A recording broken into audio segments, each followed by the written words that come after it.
right, it is 6 o'clock. I will call the 9th regular Common Council meeting to order.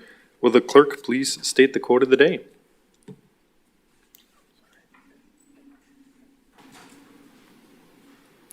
Thank you, Mr. Mayor. If you want to go fast, go alone. If you want to go far, you need a team. All right, will you state the roll? Alderperson Bourne? Here. Alderperson Savaglio? Present. Alderperson Decker? Here. Alderperson Mitchell? Excused? Alderperson Ackley? Here. Alderperson Feldy? Here. Alderperson Felicki-Pineski? Excused. Alderperson Salazar? Here. Alderperson Perella? Here. Alderperson Laster? Here. There are 8 present. All right, for those in attendance, would you please stand for the Pledge of Allegiance? I pledge allegiance to the flag of the United States of America and to the republic for which it stands, one nation, under God, indivisible, with liberty and justice for all.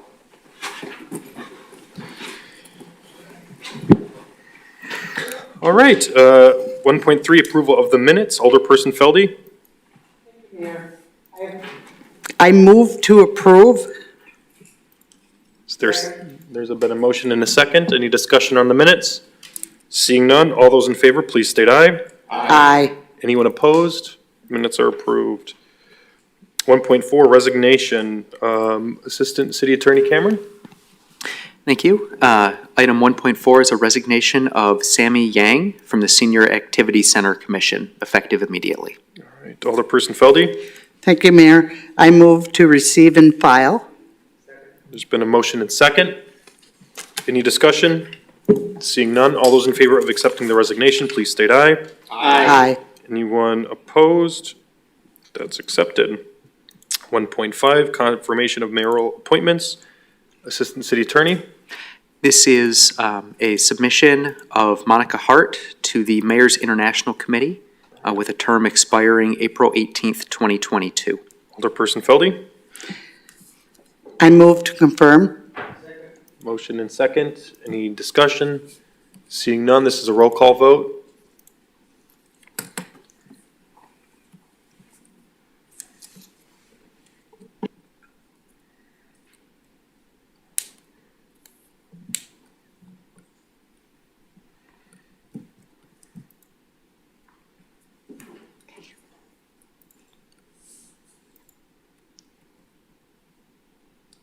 Eight ayes.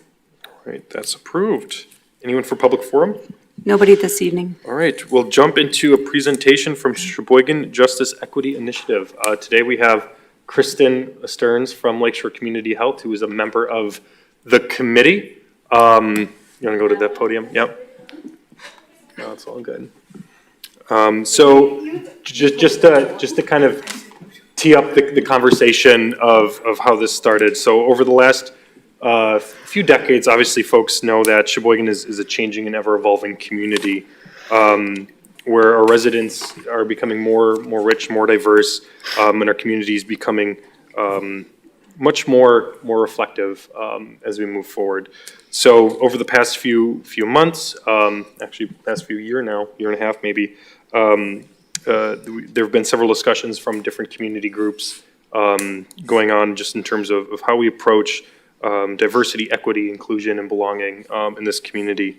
And last summer in 2020, Noah Bartel, who was an intern in the city administrator's office, worked hard on developing the city equity report, and that's primarily what Kristen's going to be kind of discussing and going over, and just kind of what are some good first steps for this community, and how the city government plays a role in this. So Kristen, if you want to take it away. Awesome. Do I need to do anything with the mic? Am I good? You're good. All right, perfect. Thank you. Thank you, Mayor and alderpersons. I'm really honored to be here tonight representing the Sheboygan Justice Equity, I'm going to say that wrong, initiative, a committee of the Sheboygan Diversity, Equity, Inclusion, and Belonging initiative overall. Back in, just to give you a little history, and if you want to move my slide, that'd be great. Just to give you a little bit of history, this was actually created under the Vandersteen administration in 2019. A small group got together to start investigating what other communities and cities were engaging in around diversity, equity, and inclusion, or as I call it, DEI. You'll hear it as that. During that time, we were able to research a number of different communities that were working on a ton of different projects around this, from local Wisconsin communities like Appleton and Green Bay to national communities out in Washington State and other places. During that time, as the mayor said, Noah Bartel was charged with creating an equity profile using data from information already surveyed throughout the community, like census tract, Healthy Sheboygan County initiatives, and he put together this amazing equity profile. Just so everybody understands what racial equity means as defined in this profile, and we're going to use the definition by GAR, which is Government Alliance on Race and Equity, means that racial equity means when race can no longer be used to predict life outcomes, and life outcomes for all groups are improved. And so that's the framework that this report is being presented as. So that small group, that social justice equity group that started out of the Vandersteen administration, quickly grew. In fact, it grew really, really quick in this over the last year or two, from about 10 people to now I believe there's about 60 individuals that are serving on this initiative. The initiative changed to the Sheboygan Diversity, Equity, Inclusion, and Belonging Initiative. It is a grassroots initiative. There is nobody that is behind us. It's a group of like-minded folks that really want to get together and again, create a more welcoming community. So why do this? Why look at diversity, equity, and inclusion? Just so you know, the conversation is happening everywhere. In fact, I just looked online and Kohler is hiring a new diversity officer. I believe there are diversity officers being prompted across our community at large businesses. And again, this conversation continues to happen.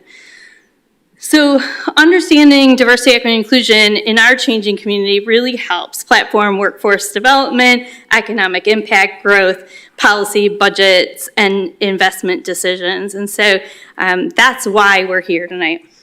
And that's why Noah's report is so important. So if you can flip one more. So really what I'm going to do is talk a little bit about his report and the demographics. I will tell you that the demographic data is outdated slightly. 2018 is really the platform of where things are at. And so just so you take a look, this is the graphic.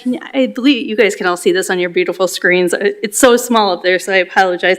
But really, just so you guys can understand, in 2018, 30% of our residents here in the city were people of color.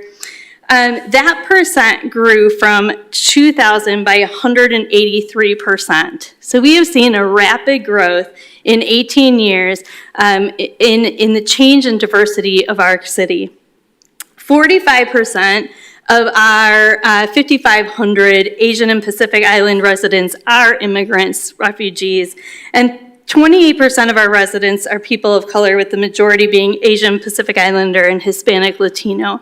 So again, we continue to see that growth and that rapid growth. If you want to move the slide.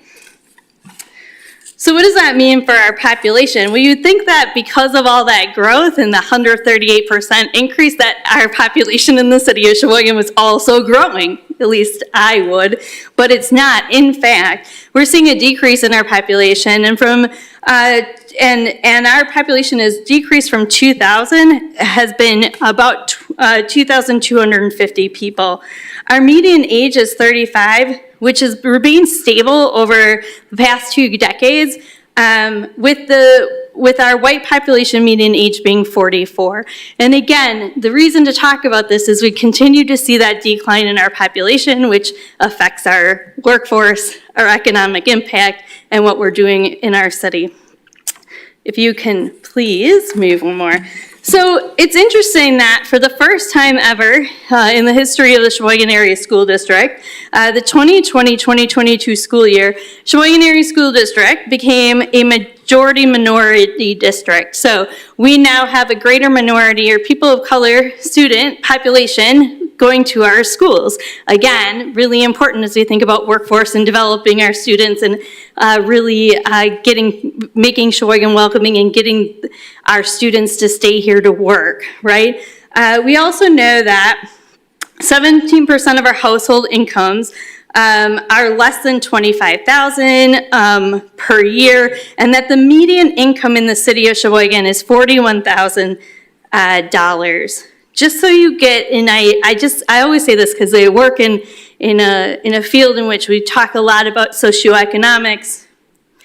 And so I want to talk a little bit about what that means. So for a family of one, at 100% of the federal poverty level, they earn annually $12,880. For a family of four, they earn $25,760. So potentially, those 17% of those households are at that poverty level. Now let's flip it to 200% of the federal poverty level, which is really not living much better than at 100%, but 200% for a single person, it's $26,500 and $53,000. So our median income is less than 200% of the federal poverty level if it's a family of four. Just, take that in as we think about developing and economic development and making our community welcoming and really bringing people in. As an employer here in the city of Sheboygan, I will tell you that my highest paying employees, so my doctors and dentists that I'm bringing in, that are people of color, are not living here. They are choosing to live in Milwaukee. They're coming here to work, and they're bringing their money that they've earned from me and all of you back to Milwaukee. And that is definitely an issue, and we're not the only ones. So I think, again, this continues to be concerning if we don't look and focus on how do we create a welcoming community. So I had the opportunity with other Sheboygan Justice Equity folks to meet with the city department heads. They had an opportunity to look through the report, and we asked them the following questions. What surprised you about the equity profile? What more do you want to know after looking at the profile? What are you currently doing around DEI in your departments? If resources were not a barrier, what would you do for DEI in your departments and or the city? And are there things that we can change? And so some of the trends or highlights from that meeting, some things nuggets that I always say that we took out were looking at ongoing and improved and new education and training around diversity, equity, improvement and inclusion for city employees. Focusing on our hiring practices. I believe that the city right now, and it's in the report, I think 98% of city employees are white. You guys have a tenure that's amazing. I'll be honest, people that come to work here stay here, right? So really being thoughtful about where are we recruiting when we start to recruit. You are a business as the city, and you should represent the community. And so those are things that we looked at, including things like compensation and HR policies that meet that. Increased diversity on boards and commissions. I think that, again, this is one of our strategic initiatives as the SJE, the Sheboygan Justice Equity Initiative, is that we really want to see diversity. I always talk about at Lakeshore Community Healthcare, the federal government, one of our regulations is that the majority of our board members use the clinic that are users of our clinic. And what that does for us is that it allows us to really hear from our consumers. It allows us to take in what they're saying, their diversity, their backgrounds, and use it to better our programming And I can see the same here. How do you bring that diversity on your boards and your commissions and task forces to really get the voice of the people living here and using that to make great decisions? And then, of course, strategic succession planning, which really goes back to the HR hiring practices. How are we strategically looking at when somebody's retiring, are we bringing in people of color to take those leadership positions to really match our community and what we're doing? Again, highlights of the report. I appreciate your time tonight. This is just the beginning. I believe that you all had an opportunity to get the profile. And what I'd ask of you all is, I think it's important to understand our changing community. I think that having data and looking at it is key to being a successful city, a successful business, and to carrying out our mission of the organization, of the city of Sheboygan. I would ask that each of you takes this report. I believe that you can get a copy of this beautiful PowerPoint presentation that I've given tonight. But I take those questions that we asked your city department heads, and I bring those back to your committees and your boards and to the council yourselves, and I would ask those same questions as you review the report. What's surprising to you? What else do you want to know so that you can make better decisions? You know, if we had enough resources in the world, what could we do with that? And really take that to make those decisions for long-term planning, budgeting, initiatives from the city, and really be so that we can really create a more welcoming Sheboygan. So thank you very much for your time tonight. I really appreciate it. And I'm sure you'll hear more from us as we move forward.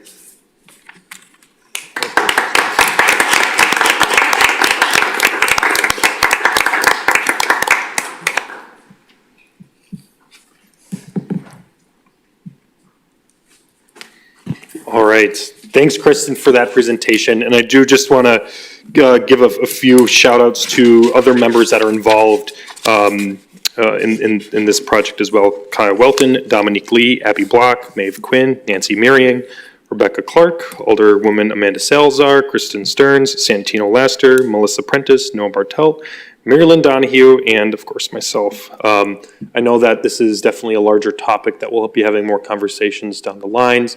And if folks have questions, comments, or concerns, feel free to reach out to myself, shoot me an email, call any of the committee members involved as well. And I know that this will be some ongoing discussion. So next item on the agenda is mayor announcements. So just have a few quick notes here. I do just want to thank everybody for being involved in the Gus Macker and the events over the weekend. I think this is one of those key hallmark Sheboygan events that everyone looks forward to every summer. So it's fun to get back to some sense of normalcy. There was an incident over the weekend that occurred or around the same time, not directly associated with the event.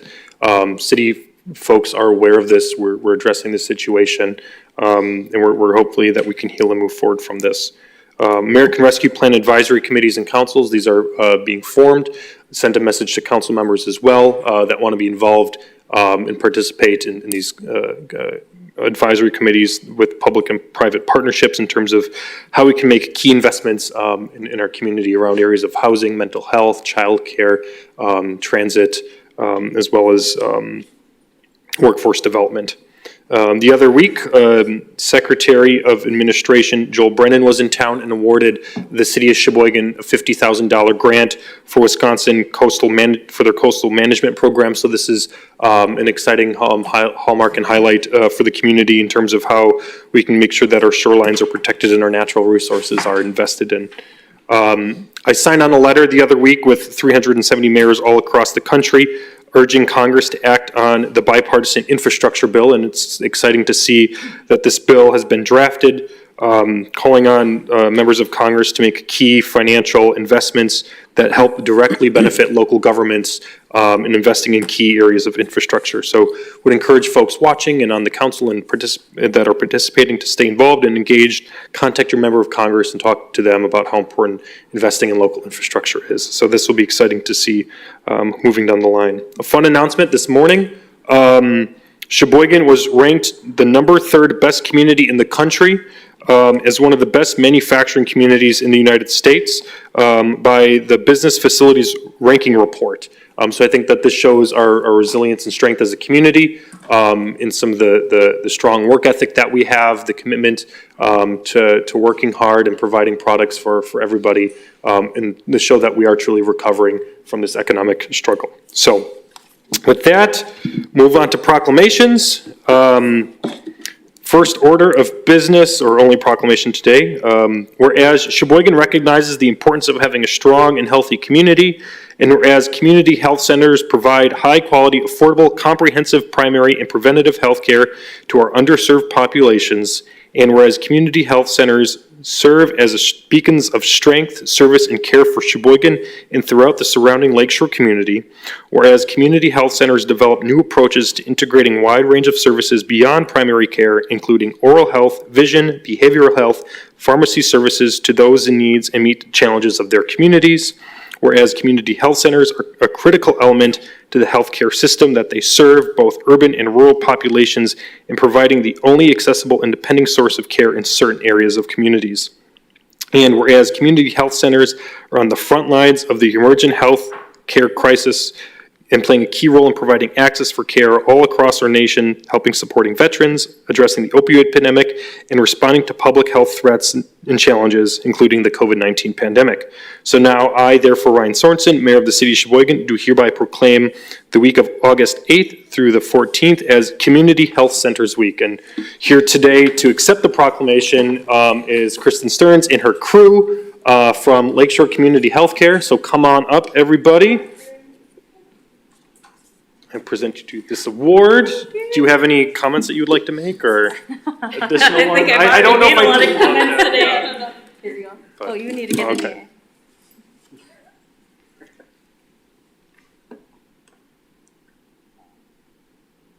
Awesome. Thank you. Thank you. Thank you.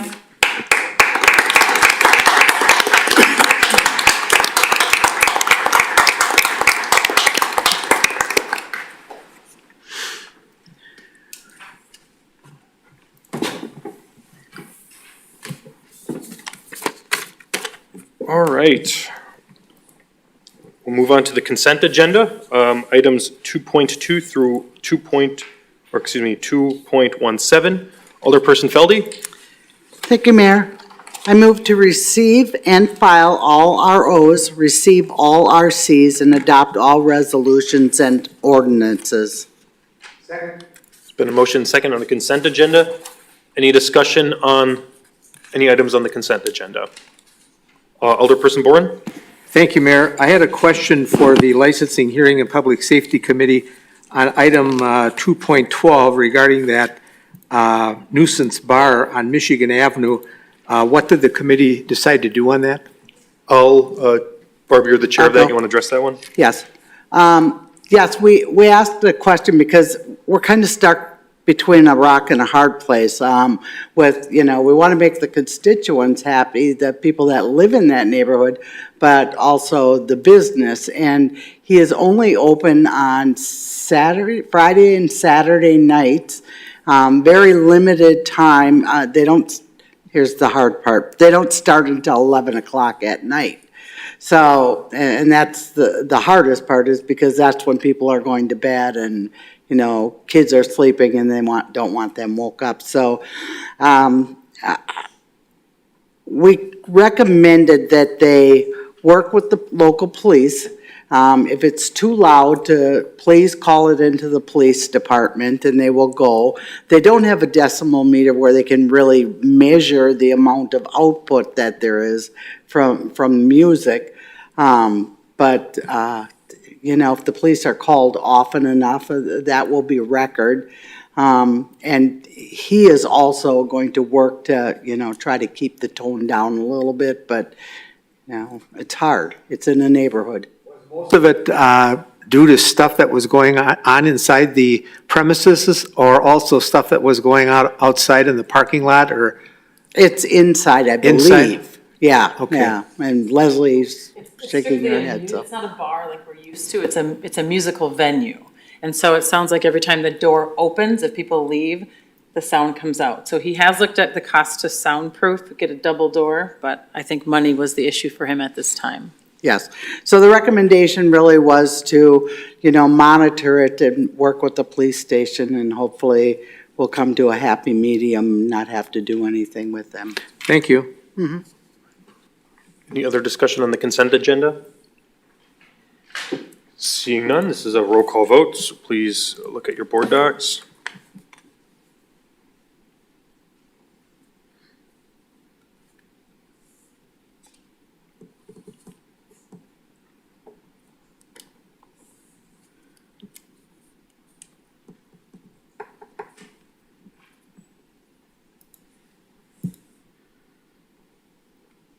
Eight ayes.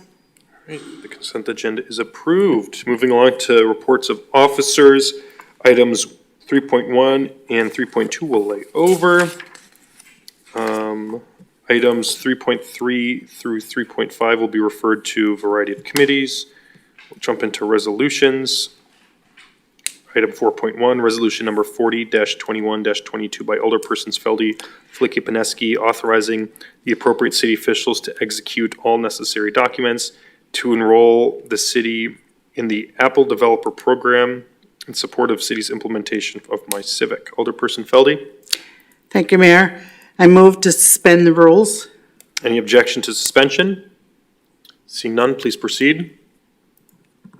I move to adopt the resolution. There's been a motion and second. Chad?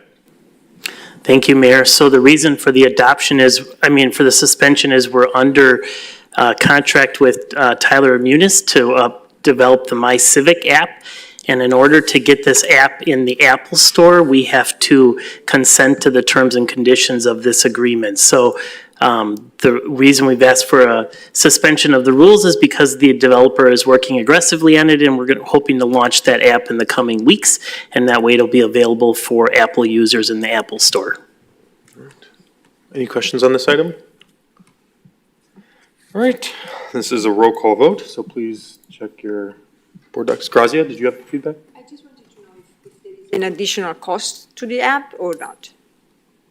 That Sorry, I didn't catch it. The app is a contract that came through, I think it's $12,000 to develop the app with through the My Civic and the Munis modules, and then it's, I don't know, $2,500 or something a year on ongoing costs. So it's minimal once we get it developed. Thank you. All right, so please vote then on your board docs.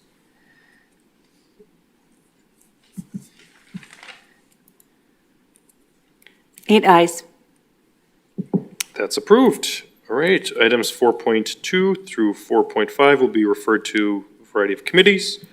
5.1, reports of committees, RC number 80-21-22 by the Finance and Personnel Committee, to whom was referred resolution number 33-21-22 by Alderpersons Mitchell and Filicki Pineski, authorizing the city administrator to approve payments of bills and invoices referred to the city's health insurance plan. Alderperson Feldy, Thank you, Mayor.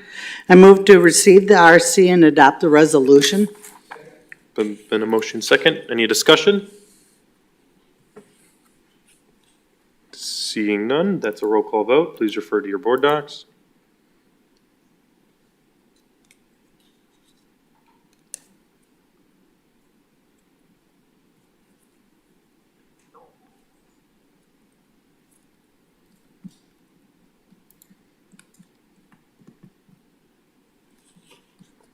Eight ayes. That is approved. All right, 5.2, RC number 81-21-22 by the Finance and Personnel Committee, to whom was referred resolution number 34-21-22 by Alderpersons Mitchell, Filicki, Pineski, authorizing the appropriate city officials to execute a supply agreement with Hometown Trolley for the purchase of a new trolley and authorizing a budget adjustment and appropriation in the 2021 budget regarding the purchase of the trolley. Alderperson Feldy? Thank you, Mayor. I move to receive the RC and adopt the resolution. Been a motion second. Any discussion on this item? Seeing none, this is a roll call vote.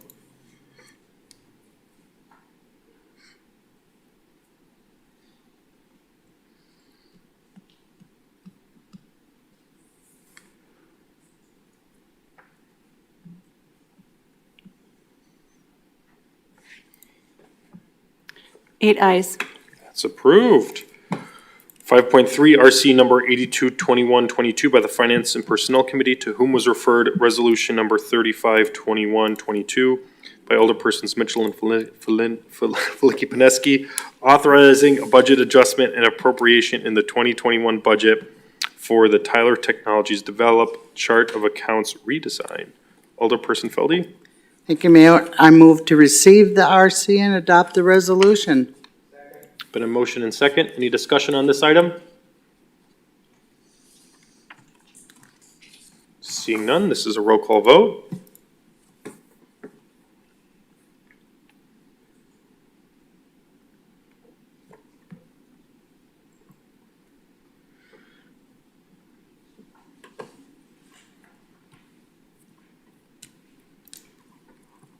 Eight ayes. That's approved.